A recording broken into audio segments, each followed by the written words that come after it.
నమశివాయ. శ్రీకాళహస్తి ఈ బయలుదేరి దివ్యక్షేత్రంలో గతంలో ట్రస్ట్ బోర్డ్ చైర్మన్ ఉన్నప్పుడు ఆధ్యాత్మిక ప్రవచనాలు శ్రీకాళహస్తి పట్టణంలో వాసులకి ఈ ప్రాంతంలో అందరికీ కూడా ఆధ్యాత్మిక ప్రవచనాలు ఉండాలన్న ఉద్దేశంతో శ్రీకాళహస్తిలో ఉన్న సుఖబ్రహ్మాసనం పీఠాధిపతులు విద్యా ప్రకాశానంద స్వరూపానంద స్వామి గారు వారిని సంప్రదించడం, వారి ద్వారా ఈ రాష్ట్రంలో నలుమూలల్లో ఉన్న ప్రవచనకర్తల్ని అందరినీ కూడా ఆహ్వానించుకుంటూ శ్రీకాళహస్తి దేవస్థానం ద్వారా శ్రీకాళహస్తి పట్టణంలోని ముత్యాలమ్మ కళ్యాణ మండపంలో రామాయణం అన్ని కాండలు, మహాభారతం, భాగవతం ఇవన్నీ కాకుండా అనేక విషయాలు, పురాణాలకు సంబంధించిన విషయాలన్నీ కూడా ప్రవచనకర్తల ద్వారా దేవస్థానం ఆధ్వర్యంలో దేవస్థానమే అకామిడేషన్ ప్రొవైడ్ చేసి అక్కడికి వస్తున్న భక్తులకి అందరికీ కూడా ప్రసాదం వితరణ చేస్తూ ఈ ప్రాంత ప్రజలందరికీ కూడా ఆధ్యాత్మిక ప్రవచనాలు వినే అదృష్టాన్ని కలిగించడం జరిగింది. శ్రీకాళహస్తి దేవస్థానం ఒక నెలకి కేవలం హుండీ ఆదాయమే 2 కోట్లు వస్తుంది.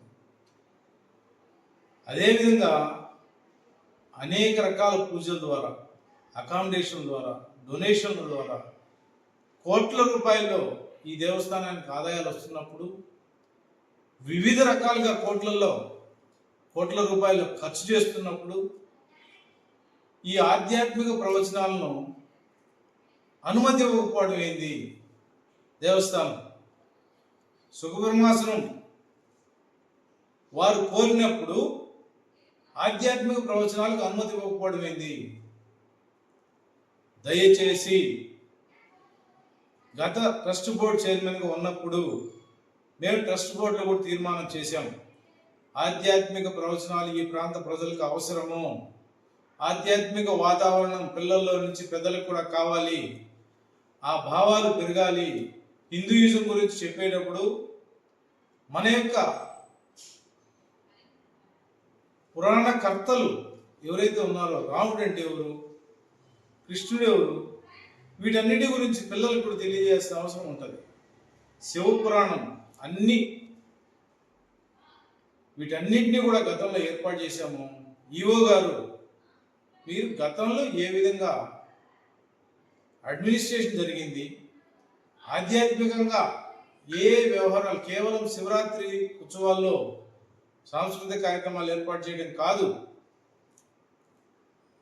సంవత్సరం పొడుగునా ఇటువంటి ప్రవచనాలు. గతంలో వరదరాజస్వామి గుడిలో గీతాయజ్ఞం జరిగింది 108 రోజులు. 108 రోజులు కూడా దేవస్థానం ద్వారానే గీతాయజ్ఞం జరిగింది అక్కడ. దయచేసి ఈవో గారికి మీడియా ద్వారా నేను విన్నవించుకుంటున్నా, ఆధ్యాత్మిక ప్రవచనాలకు అనుమతి ఇవ్వండి. ఇది మా ప్రాంతానికి చాలా మంచిది.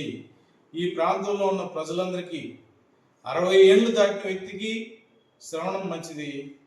16 ఏళ్ళ పిల్లోడు విన్నా కూడా వాటి యొక్క భవిష్యత్తు బంగారమయంగా ఉంటుంది.